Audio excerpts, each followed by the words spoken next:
Let's draw a cap.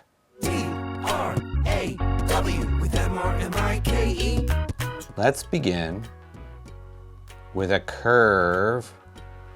It goes all the way over to here. It looks like that.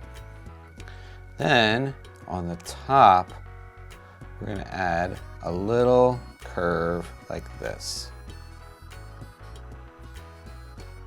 Now, from here, we're going to do a line that turns into a curve like that.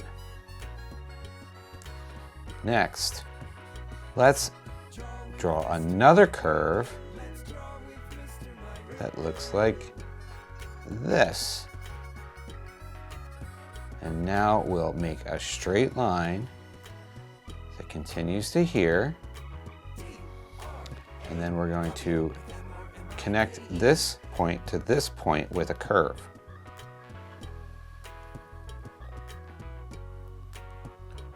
Now we can add another line that goes from here to here.